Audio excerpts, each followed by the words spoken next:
할렐루야. 오늘 잘 지내셨습니까?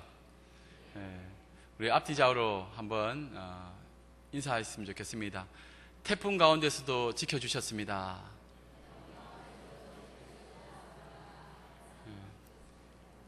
하나님께서 태풍 가운데서도 우리를 지켜주셨습니다.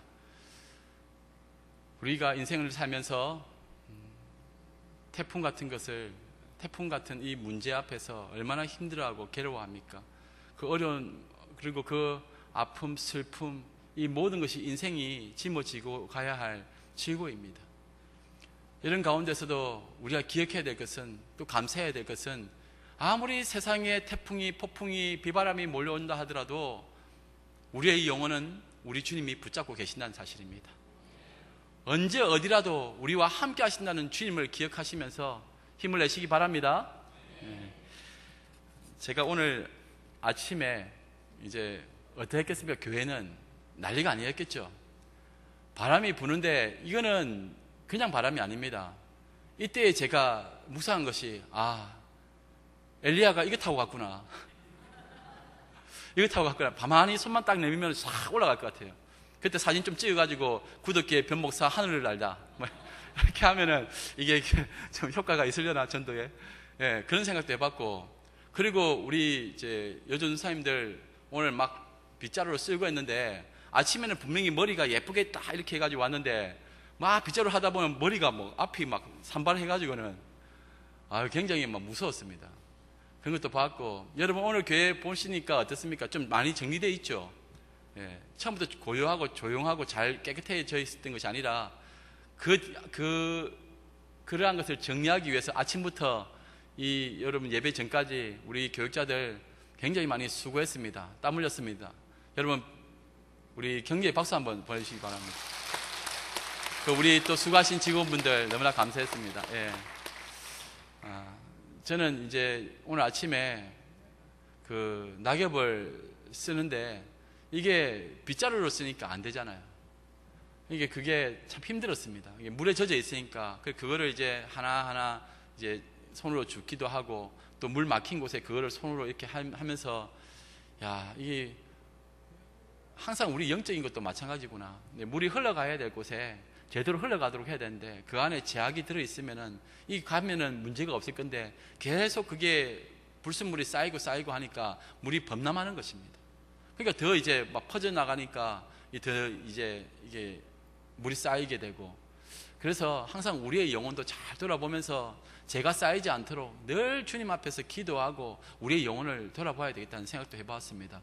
오늘 태풍 가운데서 많은 것을 묵상했습니다.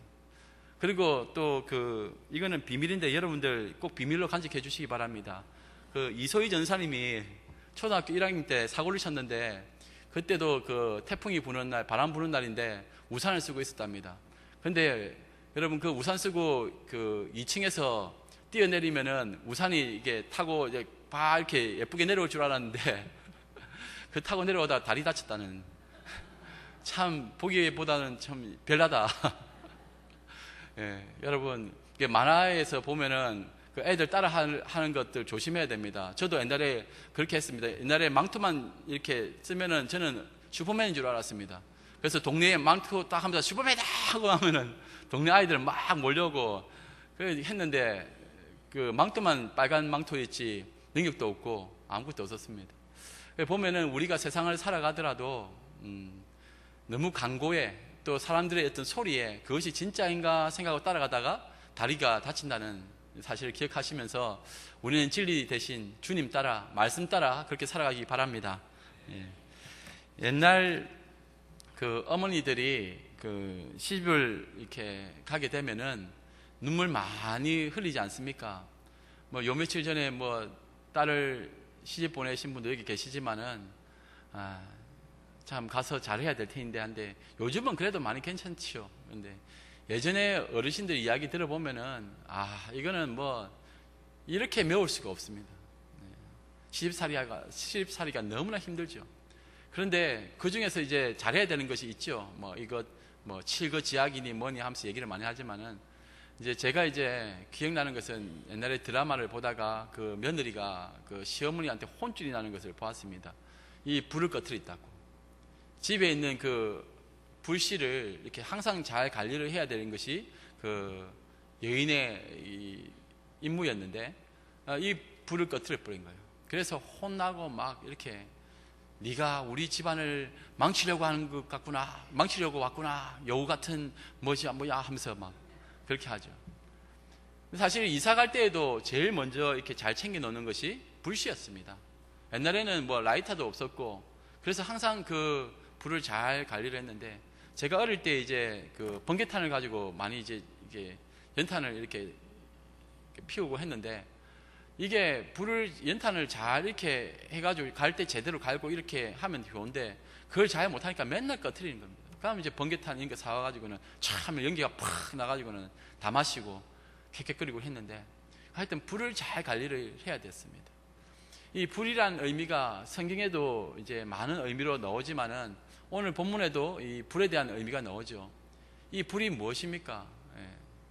원래 제사 드리려면은 불이 있어야 됩니다. 구약에서 불이 나왔다는 것은 이제 신약적인 개념, 우리의 영적인 개념으로 보면은 성령을 의미합니다. 성령. 그런데 여기에서 불 관리를 잘못한 것입니다. 오늘 말씀에 보니까 아론에게는 4아들이 있었습니다. 4아들이 있었는데 그 나답과 아비후, 엘르아살과 이다말 이 4아들이 있었는데 전부 다 이제 제사장입니다. 그러니까 아론은 대제사장이 되고, 그런데 이 두 아들 나답과 아비후가 이제 그 하나님께서 원래 명령하신 방법대로 이 불을 가지고 와가지고 향로에다가 이제 사용을 해야 되는데 다른 불을 담아 온 겁니다. 그러니까 하나님께 드리는 제사나 하나님께 올려드리는 제사에 사용되는 불은 원래 하나님께서 미리 내려주신 그 불이 있습니다. 제사를 지낼 때 또 하나님 앞에서 보여주신 그 불이 있는데 그거를 잘 간직해가지고 그것을 사용하도록 되어 있는데, 이 사람들이 어떤 이유인지는 모르겠지만은 이 두 제사장이 다른 불을 가지고 왔습니다. 그러니까 뭐 물을 이렇게 끓인다든지 또는 다른 일에 쓰는 용도의 어떤 불을 가져와가지고는 쉽게 그걸 그냥 편리한 대로 그걸 가져와 쓰다가 바로 하나님 앞에 그것을 담아가지고 분향하였는데, 하나님께서 그 즉시 그 불이 분향했던 그 불이 여호와 앞에서 나와서 그들을 삼켜서 불태워 죽여버렸습니다. 불과 얼마 전까지, 바로 앞전까지만 해도 제사장 위임식이 있었습니다. 대제사장 위임식. 그 아론이 제사장이 되고 자식들이 또 이렇게 위임을 받아서 제사장의 일을 하는데 죽어버렸습니다. 다른 불을 썼다는 이유만으로. 이 성경에서 말하는 이 불의 의미는 뭐 성령의 불이기도 한데, 이 구약에서의 이 불의 의미는 육의 것을 영의 것으로 바꾸어주는 역할을 합니다. 무슨 말이냐 하면은 우리가 제사를 지내기 위해서 소도 잡고 양도 잡고 하지 않습니까? 그리고 그것을 번제단 위에 올리지 않습니까? 그 다음에는 어떻게 합니까? 하나님께서 주신 그 불을 가지고 태워야 됩니다. 태워야 되는데 이것이 육적인 것이 이제 영적으로 바뀌는 것입니다. 그 살이 중요한 것이 아니라 태워지는 그 향기, 그 냄새를 하나님께서는 받으시겠다는 겁니다. 그런데 그것을 인간이 쉽게 그 하려고 그 불을 가져와 가지고는 사용하다가 나중에는 하나님 앞에 바로 그 즉시 죽임을 당하는 것입니다. 이러한 일로 인해서 얼마나 이스라엘 백성들이 많이 당황했겠습니까? 놀라워했지 않았겠습니까? 그리고 무서워했겠죠. 하나님께서 주신 말씀, 이 율법을 제대로 지켜야 되는데 이 제대로 지키지 못하니까 죽여버립니다. 그런데 심지어 오늘 본문의 6절과 7절 말씀에 보니까 모세와 아론에게 또 모세가 아론에게 또 그의 아들들에게도 얘기하지만은 애곡을 하지 말라고 합니다. 애통해하지 말라고 하는 겁니다. 그리고 하나님께서는 이러한 징계를 주셨는데 이것에 대해서 애통해하거나 또는 그것을 때문에 원망하지도 말고 잠잠하라고 합니다.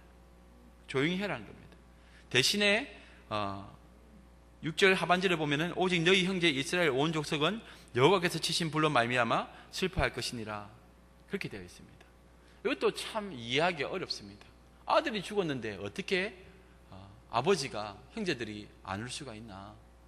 아무리 하나님께서 이 죄를 지었다 하더라도 이건 너무하신 것 아니냐, 우리는 그렇게 생각할 수가 있습니다. 그래서 오늘 이 부분에 대해서 우리가 한번 살펴보면서 오늘 본문에 담긴 영적인 교훈 한번 살펴보도록 하겠습니다. 오늘 본문에 보면은 우리가 기억해야 될 교훈은 하나님이 명하신 불을 사용하지 않으면 죽임을 당한다는 사실입니다. 10장이 시작되자마자 이 내용이 급작스럽게 나옵니다. 앞에는 잔치였는데 한 번에 바뀌는 것입니다. 우리 인생도 잘 나가다가 한 번에 무너지는 경우가 있는데, 특별히 이 같은 경우에는 율법에서 율법을 지키지 않아 가지고 하나님께서 치신 사건이 됩니다. 이 율법이 무엇입니까? 율법은 하나님께서 우리에게 주셨을 때 이 율법 지키라고 주셨죠. 그런데 사실은 인간은 그것을 지킬 수 없다는 것을 우리는 인식하게 됩니다. 무슨 말이냐? 우리의 연약한 인간의 모습으로는 이 율법을 온전히 지킬 수 있는 사람은 단 한 사람도 없다는 겁니다. 그런 어떤 우리의 실존적인 모습을 오늘 두 아들을 통해서, 나답과 아비후를 통해서 보여주시는 겁니다. 아무리 직임을 받고 하나님께서 세우셨다 하지만은 하나님 앞에서 조금이라도 잘못하면은 제사장이라 할지라도 하나님은 죽여버리고 맙니다. 그래서 이스라엘 그 백성들을 모아놓고 그 대속죄일에 그 대제사장이 성막 안으로 해가지고 그 지수소로 들어갈 때에 특별히 준비해 가는 것이 무엇이냐 하면은 발에다가 이제 끈을 묶고 밖에서 잡아당길 수 있도록 끈을 묶고, 또 그 옷은 방울 소리가 나도록 되어 있습니다. 그래서 앞에서 이제 하나님 앞에 이렇게 제사를 지내고 이런 게 할 모든 것들, 그런 상황일 때에, 지성소에 나갈 때에 그 사람이 왔다 갔다 하면은 소리가 나지 않습니까? 근데 소리가 나지 않냐고 잠잠하다 하면은 그건 죽은 것입니다. 그 제사장이 하나님 앞에 잘못했거나 무슨 이유가 있어서 죽는 것입니다. 그러면 그 시신을 꺼내기 위해서 들어갔다가 또 죽는 겁니다. 그러니까 무서우니까 발에다가 끈을 묶어가지고 잡아당기는 겁니다. 하나님 앞에 선다는 것은 무섭고 두려운 일입니다. 죄인된 인간이 하나님 앞에 선다는 것은 그냥 바로 죽겠다는 것과 동일한 겁니다. 그래서 구약시대 때에 하나님을 본다거나 뭐 주의 천사를 본다거나 이렇게 되면은 자신은 죽는 줄로 압니다. 그래서 굉장히 이것이 엄격하게 다루어졌던 시대였습니다. 그런데 지금 나답과 아비후가 지금 죽임을 당하게 된 것입니다. 다른 불을 사용했기 때문에 그렇다고 되어져 있습니다. 이 다른 불이 무엇인가? 우리가 하나님 앞에서 하나님께서 명하신 그 불이 있습니다. 그 불은 성령의 불입니다. 성령은 육의 것을 영의 것으로 바꾸어 주십니다. 그 향로에다가 불을 담아가지고 그 향을 이렇게 피우면은, 불이 없으면 당연히 그 향기가 올라가지 않겠죠. 그래 왔다 갔다 하면서 이렇게 하면은 향이 팍 퍼지게 되는데, 또 제사 지낼 때도 그 타면서 또 연기가 나지 않습니까? 그 불이 있어야 되는 거죠. 그 성령도 마찬가지입니다. 우리의 기도가 향기가 되게 하려면은 성령의 불이 있어야 되죠. 우리의 삶이 하나님께 온전히 드려지는 삶이 되고 우리의 예배가 온전한 예배가 되려면은 그 성령이 임해야 되는 겁니다. 특별히 우리의 삶 가운데 드려지는, 또 우리가 이렇게 예배 드리는 이 가운데도 성령의 불이 임하지 아니하고 인간의 어떤 화려한 음향이나 조명이나 또는 뭐 능숙한 말이나 뭐 이런 화려한 어떤 콘서트 같은 그렇게 한다고 해서 이것이 예배가 되는 것이 아니라는 겁니다. 이 가운데는 하나님의 말씀이 선포되어지는 것이고, 또 우리의 삶이 완전히 하나님 앞에 올려드려지는 그런 시간입니다. 이때에 성령의 불이 우리를 태우는 것입니다.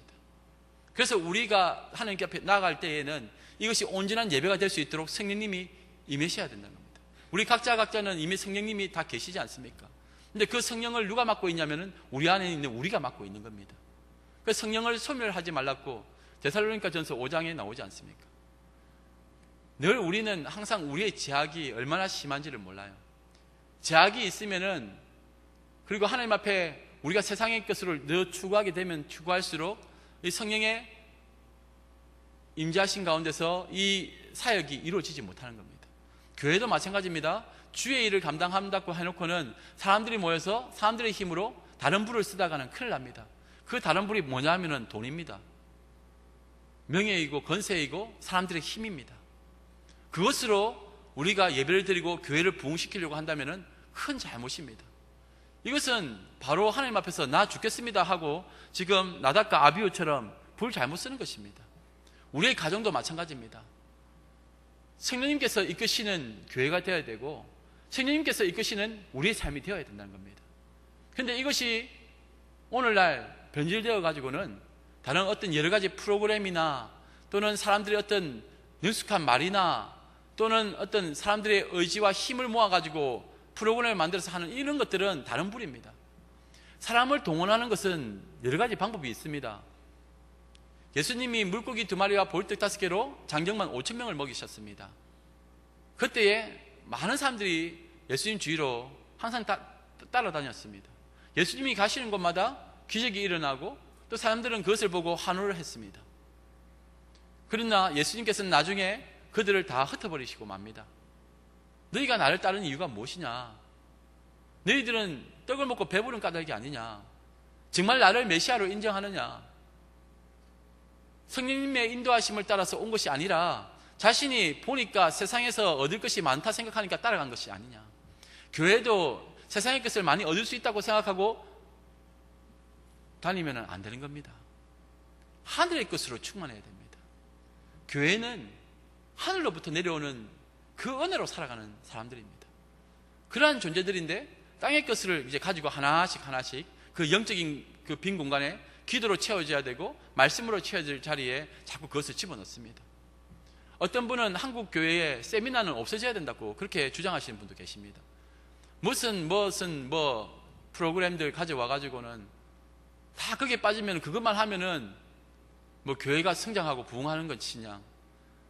어느 교회에서, 큰 대형 교회에서 목회 노하우 무슨 비법 강의하는 것, 지금 TV에서 나오는 학원 강사들이 하는 것과 뭐가 다르겠습니까?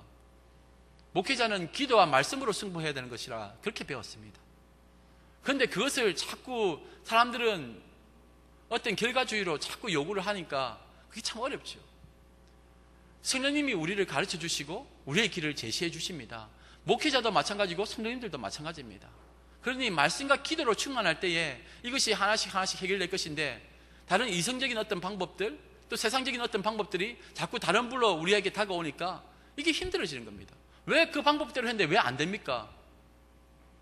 사람은 많이 모을 수 있지만은 그 안에 진정한 사랑이 있느냐?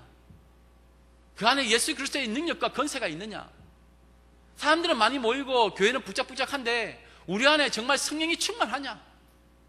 한번 생각해 보면은 나는 그냥 기도 많이 하고 하나님 앞에 온전히 설기 위해 몸부림쳐봤냐? 사실은 우리가 기도를 많이 하고 몸부림친다고 해서 하나님의 은혜가 더 주어지고 덜 주어지고 이런 개념은 아닙니다. 이미 하나님의 은혜는 충분히 우리 안에 임했습니다. 예수 그리스도가 그것을 다 드러내고 있지 않습니까? 예수면 족하죠.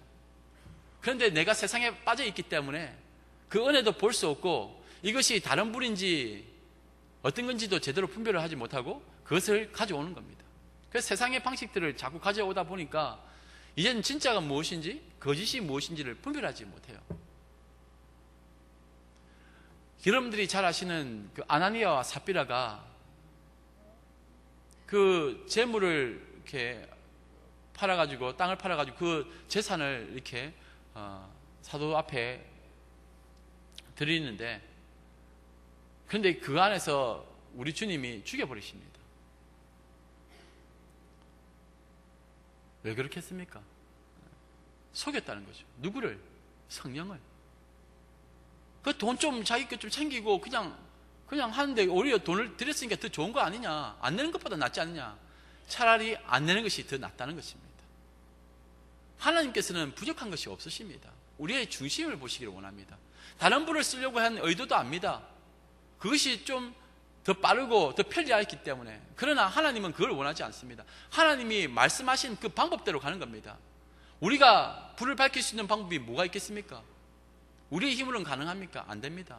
오직 예수밖에 없습니다. 구원의 길도 하나밖에 없습니다. 오직 예수의 길밖에 없습니다. 자꾸 다른 불, 다른 길을 제시하니까 그것이 하나님의 뜻에 맞지 않고 하나님께서는 그것을 치신다는 겁니다. 아나니아와 삽비라, 교회의 거룩함을 모욕한 것입니다. 하나님이 앞에서 우리가 행해야 될 것이 무엇입니까? 오늘 말씀에 보니까 3절 말씀을 우리 다 같이 한번 보도록 하겠습니다. 다 같이 한번 읽도록 하겠습니다. 3절 시작. 모세가 아론에게 이르되 이는 여호와의 말씀이라 이르시기를 나는 나를 가까이 하는 자 중에서 내 거룩함을 나타내겠고 온 백성 앞에서 내 영광을 나타내리라 하셨느니라. 아론이 잠잠하니. 나는 나를 가까이 하는 자 중에서라고 되어 있습니다. 가까이 할 수밖에 없는 자들. 오늘 누가 죽었습니까? 목회자가 죽었어요. 그리고 아나니아와 삽비라, 교회 지도자라고 나옵니다. 교회 역사에 보니까 지도자는 더 엄하게 하나님이 다루셨습니다. 직분을 받았지 않습니까? 근데 그 직분에 따라 행하지 못하면은 큰일 나는 겁니다. 우리가 받은 사명이 있습니다. 목회자가 목회자답지 못하면은 여러분들보다 더 큰 또 하나님의 진노하심을 받겠죠. 제사장이 드리는 제사 중에 그 속죄제가 있지 않습니까? 그런데 제사장도 잘못할 수가 있지 않습니까? 그런데 다른 사람들은 작은 뭐 양이나 염소 이런 것들 바칠 수 있지만은 제사장은 소를 잡아야 돼요. 그 규모가 다릅니다. 그런데 지금도 마찬가지입니다. 한 교회에 목사가 된다는 것, 그리고 또 그곳에서 섬긴다는 것, 이 불을 잘못 다룬다면은 그 하나님께서 치시는 겁니다. 진실로 말씀 앞에서, 하나님 앞에서 온전하고 그 거룩함을 하나님께서 보신다는 겁니다. 예수로 완전히 덮여지지 아니하면은 우리는 언제든지 우리의 육신의 제약이 드러나기 때문에 그 거룩함을 해방하는 것입니다. 특별히 하나님 앞에 가까이 하는 자, 직분을 받은 자, 목회자, 정신 바짝 차려야 된다는 겁니다. 어느 순간에 갑자기 그렇게 될 수 있습니다. 그러니 참 하나님 앞에 쓴다는 것, 그 주의 직분을 받았으면 감당을 해야 됩니다. 못하면 내려놓고, 직분을 제대로 감당 못하면 그건 내려놓아야죠. 우리가 한중직이 되거나 교회 집사가 됐거나 그렇게 하면은 해야 될 분량의 몫이 있습니다. 근데 그건 생각하지 아니하고 교회 와가지고는 복만 달라고 하고 기도만 하면은 하나님 보시기에 그 모습이 좋아 보이겠습니까? 그 하나님 앞에서 복을 누리고 살아가는 삶이 어떤 삶인가 제가 분명하게 말씀드리려고 이렇게 얘기하는 것입니다. 듣기 좋은 말만 한다면은 이거 딱 빼면 되죠. 그런데 성경에 보면 그게 아니라는 것이 분명히 나타나지 않습니까? 어떻게 하면은 하나님 앞에서 정말 우리는 사랑을 받으며 또 하나님께 영광을 돌릴 수 있겠는가? 예수 그리스도로 덧입음을 받은 우리들, 그 안에 거하면서 믿음으로 살아가는 것입니다. 오늘 여기에 나온 나답과 아비후는 죄인된 우리들의 모습을 보여주고 있는 것입니다. 하나님 앞에서 우리는 율법을 지킬 수가 없습니다. 율법을 지킬 수 없는 존재들이 율법 지키겠다고 하지만은 바리새인들이 왜 그렇게 욕을 얻어먹었겠습니까? 율법을 하나라도 어기면 다 어긴 것이 되는 것인데 613가지의 그 조항을 다 지킨다고 해서, 그리고 그 뒤에 파생되어진 모든 뭐 유전이다 이런 것들을 다 지킨다고 해서 율법을 다 지키는 겁니까? 이미 태어날 때부터 율법을 어기고 태어난 존재들이 우리들입니다. 죄악 가운데서 태어났다고 다 고백하지 않습니까? 우리는 의인이 없습니다. 원래부터 우리는 죄인입니다. 그런데 하나님께서 우리를 예수의 피로 씻겨주시고 덮어주시고 은혜로 자녀 삼아주시니 우리가 어렵다 인정함을 받는 것이지 어려운 것은 아닙니다. 그러니 날마다 주님 앞에서 정말 우리가 십자가가 아니면 살아갈 수 없음을 인정하고 그 믿음으로 살아가야 되는 겁니다. 요즘 보니까 많은 이상한 이단들의 사상들이 나와가지고는 그 망령된 말들을 너무나 많이 합니다. 여러분 인터넷 함부로 보지 마십시오. 그 하나님의 교회니 신천지니 이 사람들이 막 자기들의 존재를 나타내지 않고 이상한 말을 올리기도 하고, 또 안티 기독교인들도 이상한 근거 없는 이야기들을 막 하고, 그렇게 되니까 자꾸 그걸 모르니까 답답하니까 자꾸 인터넷을 참고하는데, 그냥 목사님께 찾아오시고 또 교육자들 찾아와서 물어보십시오. 그리고 잘 모르시는 분은 될 수 있는 대로 가르쳐 주지 마십시오. 모르는데 뭘 가르쳐 줍니까? 소경이 소경을 인도하는 것밖에 안 됩니다. 그래서 여러분들을 위해서 준비한 것이 있습니다. 흑곰 출판사에서 나온 소요리 문답, 기본적인 이론이 들어있습니다. 우리가 무엇을 믿고 있는가? 인간의 제일 된 목적이 무엇입니까? 그런 기본적인 건 옛날에 우리 다 배웠는데, 오늘날 그 한국교회 그 갤럽에서 연구를 한 것을 보니까 성경에 대한 지식이 옛날에 비해서는 그 10분의 1로 수준으로 떨어졌다는, 너무나 이게 어처구니 없는 일이죠. 예전에 우리 어르신들은 학습이나 이런 것도 다 받으셨지 않습니까? 그리고 교리 강좌라는 이름으로 강의도 많이 했습니다. 그리고 그것을 하나씩 다 적어가지고는 또 집에 가서 예배 드릴 때도 그것도 교육으로 사용하시고, 그 당시엔 책도 많이 없고 비싸기도 해서 못했는데 지금은 얼마든지 좋은 책들이 많이 있지 않습니까? 그리고 예전보다도 또 신학교에 우리 전사님들이나 또 우리 목회자들 수준이 많이 다릅니다. 지식적인 부분에 있어서는 물론 열정이나 믿음이나 이걸 비교는 할 수 없겠지만은 배우는 것에 있어서는 엄청나게 많이 배우고 있습니다. 이제 그거를 어떻게 현장적으로 잘 적용하는가가 이제 관건이긴 한데, 그래도 헛말 안 해야 되지 않습니까? 설교할 때에 이상한 말 하면 안 되잖아요.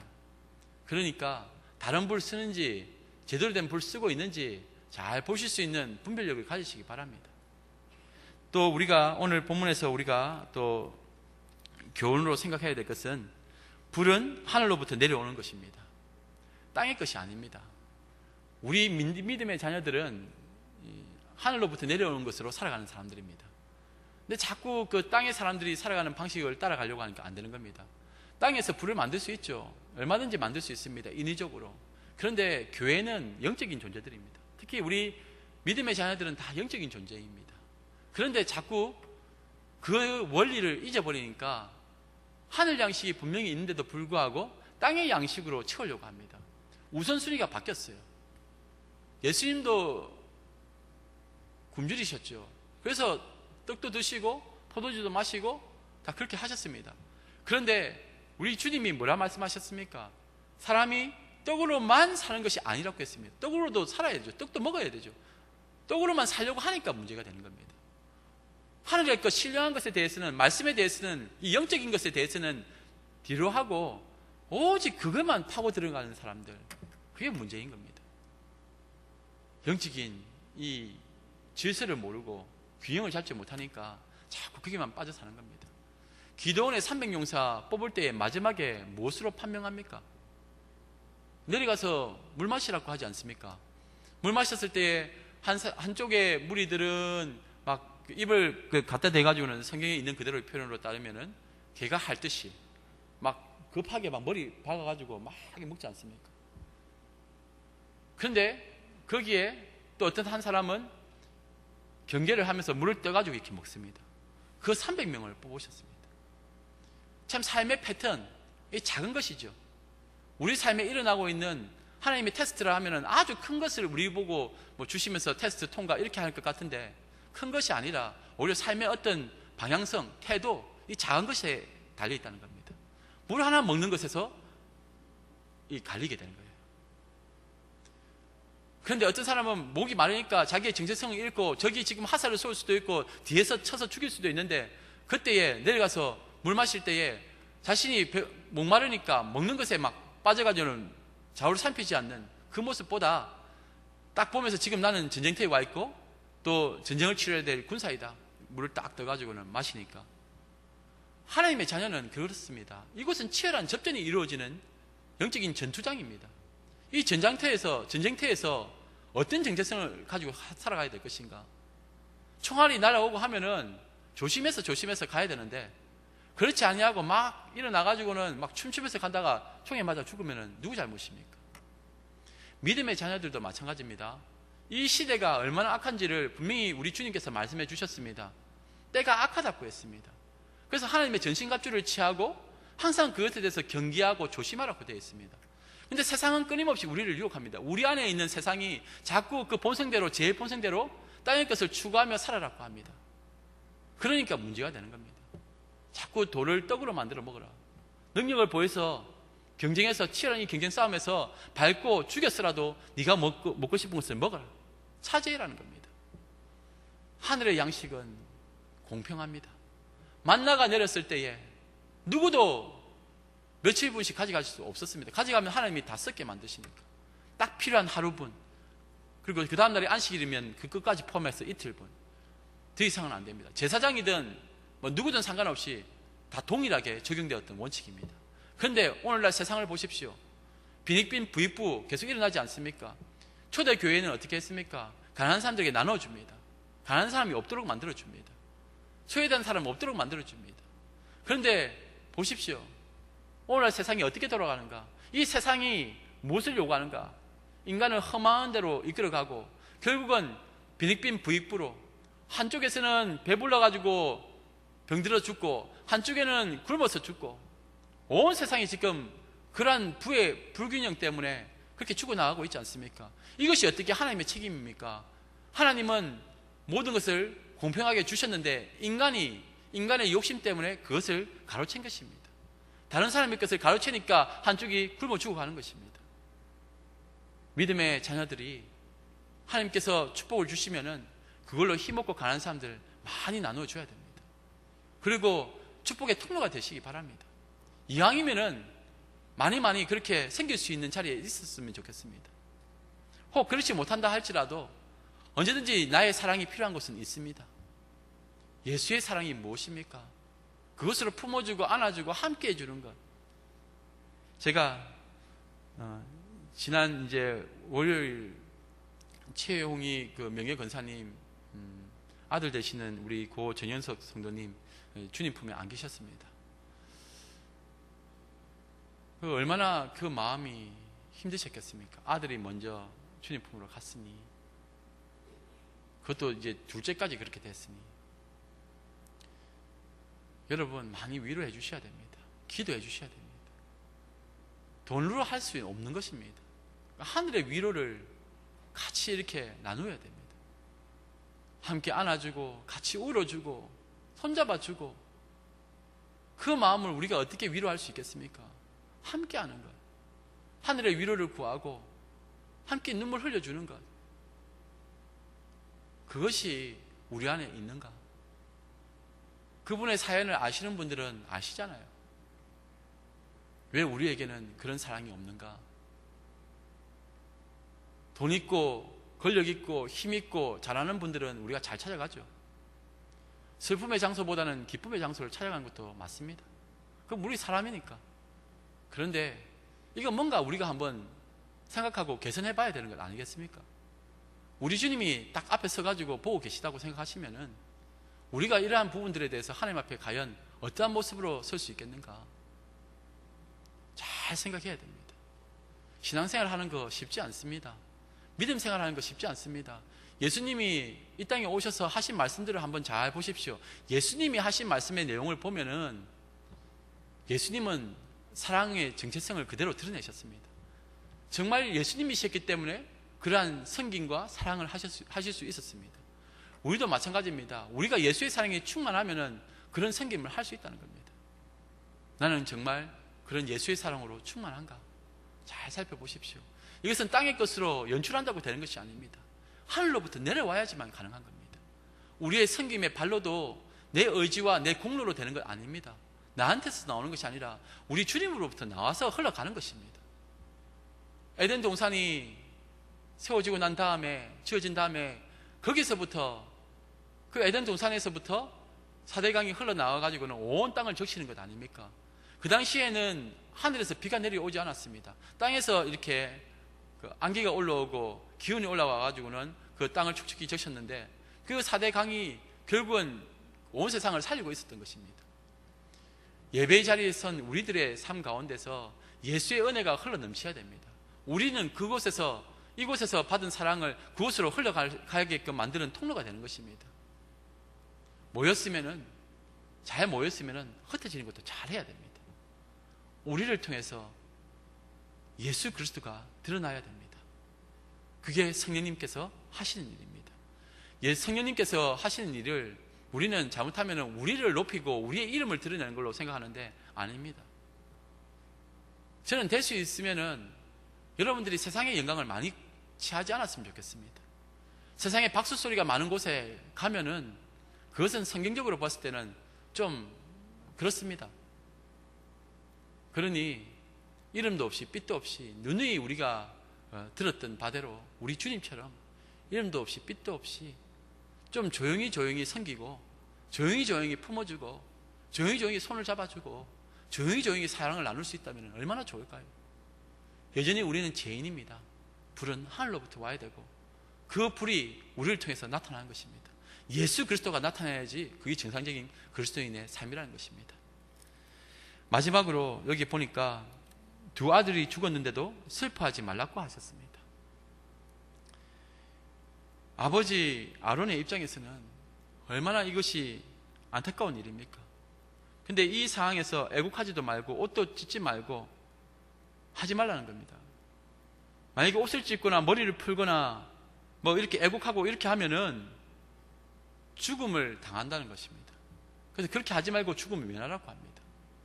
하나님의 정의로우심, 공의로우심, 의로우심을 인간이 애국하고 이렇게 한다면 때로는 원망으로 갈 수밖에 없어요. 그 원망의 자리에 가게 되면은 결국은 이것은 인간이 죄를 또 짓게 되는 겁니다. 특별히 오늘 말씀에서 보니까 6절 말씀 맨 밑에 보면은 오직 너희 형제 이스라엘 온 족속은 여호와께서 치신 불로 말미암아 슬퍼할 것이니라. 본인들은 슬퍼하지 말고 오히려 이스라엘 백성들이 그들을 위로하고 또 그렇게 슬퍼해라, 그렇게 되어 있습니다. 이게 목회자의 삶입니다. 목회자는 아파도 아프단 말을 못하고, 또 목회자는 배고파도 배고프단 말을 못합니다. 목회자의 가정에 대해서 많은 것을 알려고 하시는 분들이 계십니다. 근데 저 같은 경우에도 그렇고 될 수 있는 대로 안 알려주려고 합니다. 좋은 일이라 하더라도 알리면 안 되고, 또 슬픈 일이라도 목회자는 알리면 안 된다고 그렇게 배웠습니다. 왜냐하면 성도들에게 덕을 끼치지 못할까봐. 오늘 내가 굶어 죽어도 그 얘기를 할 수 없는 것이 목회자의 자리에 있는 사람들입니다. 아이가 아파도 그렇게 해야 돼요. 저도 둘째 아이가 예전에 이제 갑자기 수술을 받게 돼가지고, 근데 그날이 또 제가 교회에서 하는 가을 운동에 또 담당이었기 때문에 이제 갈등이 생기는 겁니다. 아이가 아파서 수술에 들어가야 되는데, 또 저희 사모도 그때 막내를 이렇게 이제 뱃속에 가지고 있었는데, 극심한 스트레스로 인해서 그 앞에도 일이 좀 있었는데 하혈을 했습니다. 좀 위험한 상태였고 제가 없으면 안 되는 상황이었는데, 그러니까 어쩔 수 없잖아요. 교회는 행사가 크게 일어나고 있는데 다른 부교육자도 없습니다. 내가 이 일을 맡았기 때문에 해야 돼요. 그러면은 제가 선택할 수 있는 방법은 딱 하나밖에 없습니다. 하나님 책임져 주시고 나는 갑니다. 죽으면은 하나님께 영광이고 순교고, 살아있으면 하나님께서 역사를 하셨으니 하나님의 은혜를 경험하게 된 것이고, 그게 그렇게 살아가야 된다고 그렇게 배웠습니다. 그러니 목회자의 형편에 대해서 너무 많이 궁금해하지 마십시오. 이것은 하나님과 우리와의 관계에서 풀어나가야 될 부분입니다. 그냥 그저 축복해 주시고 기도 많이 해 주십시오. 그리고 왜 이러냐 저러냐 그것도 하지 마십시오.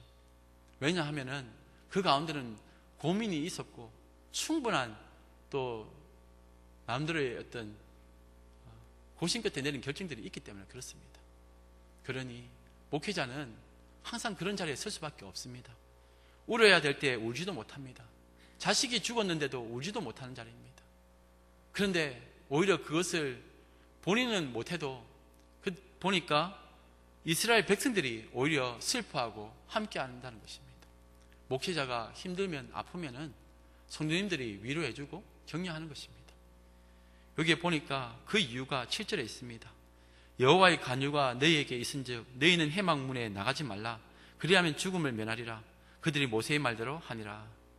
여호와의 간유, 하나님께서 기름 부음을 받은 이 제사장들, 이미 간을 쓰고 그게 기름을 부었으니 기름 부음을 받은 자들이라는 뜻입니다. 이 사람들은 해막문에 나가지 못하게 되었습니다. 그리고 가서 시체를 만지면 부정해집니다. 하나님은 거룩하신 존재인데 아들 손이라도 한번 잡아보거나 형이라도 아이의 옷이나 이걸 만지다 보면은 부정해지는 겁니다. 그래서 아파도 나가지 못하고 울지도 못하고 잠잠할 수밖에 없습니다. 여러분, 항상 우리가 신앙생활 할 때도 마찬가지입니다. 내가 생각하는 것보다 더 많은 사연을 우린 각자가 안고 가는 것입니다. 그래서 다른 사람에게 속보일 수도 없는 상황이 너무나 많습니다. 이게 단지 이게 제사장만의 이야기가 아닙니다. 우리 모두의 이야기일 수도 있습니다. 다 왕같은 제사장이고 거룩한 나라인데 그 속사정을 어떻게 알겠습니까? 그러니 그 답답한 마음을 멀리서나마 기도해 주시고 격려해 주시고, 항상 그런 부분에 있어서 너무 많은 것을 알아서 기도를 해주면 좋은데 기도가 아니라 말이 자꾸 잘못되게 되면은 그것이 힘들게 됩니다. 그러니 여러분 함께 믿음 생활을 하는 겁니다. 함께 주님과 함께 나아가는 것입니다. 그것이 축복된 삶이라는 것을 잊지 마시기 바랍니다. 예, 기도하겠습니다. 사랑과 은혜가 충만하신 하나님 아버지, 은혜와 사랑을 감사드립니다. 오늘 말씀을 통해서 우리에게 참 중요한 성경의 원리를 가르쳐 주시니 감사합니다. 하나님 아버지, 아무리 급하다 하여서 우리가 다른 불 쓰지 않게 하여 주옵소서. 주님의 말씀대로 살아가야 될 사람들이 땅의 것을 따라서, 땅의 원리를 따라서 그것을 이용해서 행하려고 하지 말게 하시고, 오직 하나님께서 말씀하신 대로 믿음으로 살아가는 저희들 되게 하여 주시옵소서. 국리를 풍성하신 하나님 아버지, 이 모든 일을 통해서 주의 거룩함을 드러내기를 원합니다. 주의 영광을 나타내기 원합니다. 우리가 아버지 하나님 세상을 살면서 때로는 넘어지기도 하고, 또 아버지 하나님 아파하기도 하고, 슬픔 많은 인생을 살아가기도 합니다. 그러나 주의 은혜로 우리가 하루하루 살아감을 고백합니다. 날마다 하늘로부터 내려오는 그 신령한 만나로, 또한 아버지 하나님 반석에서 나온 그 신령한 또 물로 우리는 하루하루 살아갑니다.